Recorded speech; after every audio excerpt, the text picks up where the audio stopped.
36 বছর বয়সের একজন মেজর শহীদ রাষ্ট্রপতি জিয়া রহমান, তখন তিনি মেজর ছিলেন।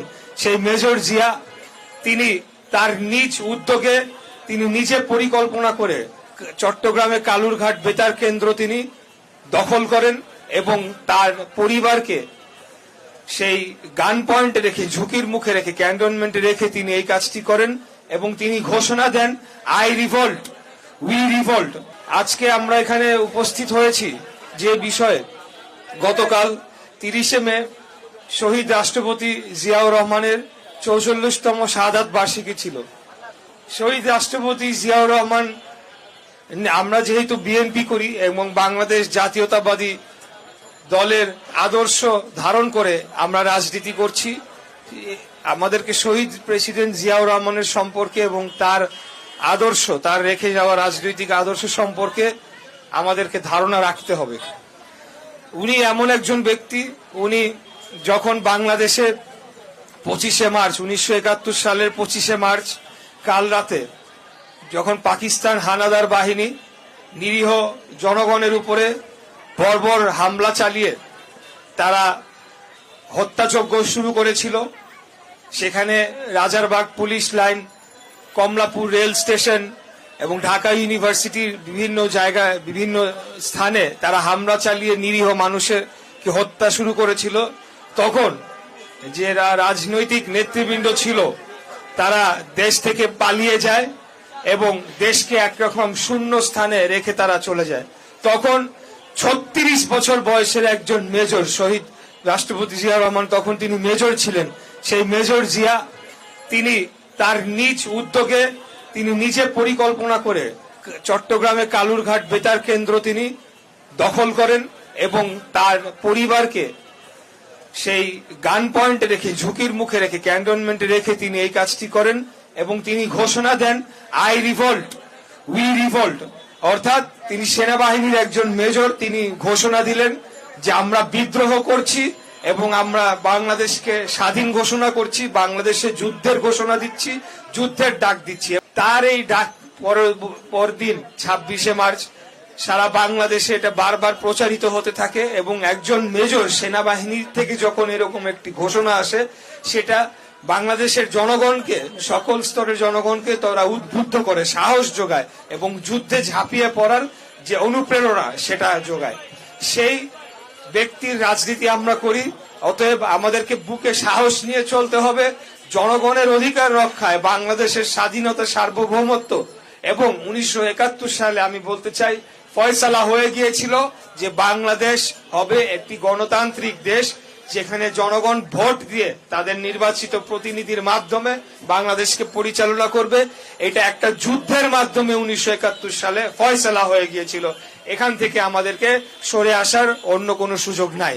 তাই প্রিয় নেতৃবৃন্দ, আর ইতিহাস বলে বক্তব্য দীর্ঘায়িত করব না। আমরা যে শিক্ষাটা নিতে চাই যে 71 সালে ফয়সালা হয়ে গিয়েছিল বাংলাদেশ হবে একটি গণতান্ত্রিক রাষ্ট্র এবং জনগণ ভোট দিয়ে তাদের সরকারকে নির্বাচিত করবে। এই ভোটের অধিকার দেওয়া হয় নাই দেখেই কিন্তু পরবর্তীতে 71 সালের মুক্তিযুদ্ধ হয় এবং 9 মাস রক্তক্ষয়ী মুক্তিযুদ্ধের পর আমরা স্বাধীন বাংলাদেশ পাই। তাই আজকের যে সরকার, এই সরকারকে আমরা খুব স্পষ্টভাবে বলে দিতে চাই যে একটি অন্তর্বর্তীকালীন সরকার, তারা এসেছে সীমিত সময়ের জন্য এবং একটি স্বৈরাচারী খুনি ফ্যাসিস্ট হাসিনা যে 35-36 দিনে 1500 সাধারণ জনগণের উপরে গুলি চালিয়ে হত্যা করেছে, সেই শহীদের রক্তের উপরে দাঁড়িয়ে আজকের এই সরকারকে আমরা প্রতিষ্ঠা করেছি। আমরা বাংলাদেশের সকল রাজনৈতিক দল এবং ছাত্র জনতা মিলে এবং সকল শ্রেণী পেশার মানুষ মিলে আমরা দায়িত্ব দিয়েছি বর্তমান অন্তর্বর্তীকালীন সরকারকে একটি সুষ্ঠু, সঠিক, নিরপেক্ষ, গ্রহণযোগ্য নির্বাচনের মাধ্যমে বাংলাদেশে একটি জনগণের সরকার প্রতিষ্ঠা করতে হবে, যেই সরকার এসে আগামী দিনে বাংলাদেশের সাধারণ মানুষের ভবিষ্যৎ নির্ধারণ করবে, তাদের ভাগ্য উন্নয়নে কাজ করে যাবে। তাই আমরা অতি দ্রুত একটি জনগণের অংশগ্রহণমূলক নির্বাচন ব্যবস্থার মাধ্যমে শান্তিপূর্ণভাবে ক্ষমতা হস্তান্তরের যে প্রক্রিয়া সেটি সম্পন্ন করুক, সেটি আমরা দেখতে চাই। আমরা এই জন্য বহুদিন আন্দোলন করেছি, 15 বছর বিএনপি আন্দোলন করে গিয়েছে। কেন আন্দোলন করেছে?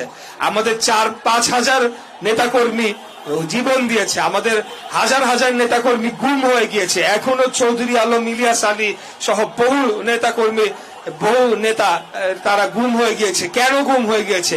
এমনি এমনি তো আমরা এত ত্যাগ আমরা করি না, আমরা এই ত্যাগ করেছি বাংলাদেশে গণতন্ত্র প্রতিষ্ঠার জন্য। অতএব এই গণতন্ত্র নিয়ে যদি ছিনিমিনি খেলা হয়, সেটাকে ভবিষ্যতে আমরা কোনোভাবেই বরদাস্ত করব না।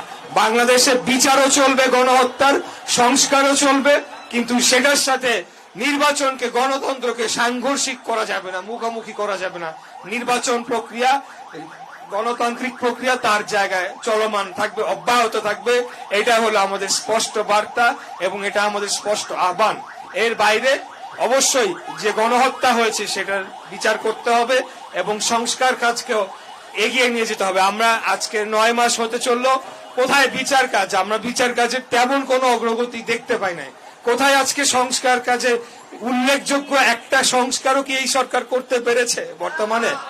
অতএব আমরা বলবো যে সংস্কার এবং বিচারের নাম করে গণতন্ত্রকে যাতে আরেকবার হোঁচট খাইয়ে যেতে পেছানো না হয়, সেটার জন্য আমরা কাজ করে যাচ্ছি। ইনশাআল্লাহ আমাদের নেতা দেশনায়ক জনাব তারেক রহমান অতি শীঘ্রই, অতি দ্রুতই, খুব দ্রুত আপনারা দেখতে পাবেন এবং আমরা লাখ লাখ জনগণ এয়ারপোর্টে গিয়ে ওনাকে নিয়ে আসব এবং বাংলাদেশকে এগিয়ে নিয়ে যাওয়ার জন্য যে আন্দোলন সংগ্রাম আমরা করছি, যে পরিকল্পনা আমরা দিয়েছি 31 দফার, সেটিকে বাস্তবায়ন আমরা কাজ করে যাব ইনশাআল্লাহ। এই হোক আজকে আমাদের শহীদ প্রেসিডেন্ট জিয়াউর রহমানের শাহাদাত বার্ষিকীতে আমাদের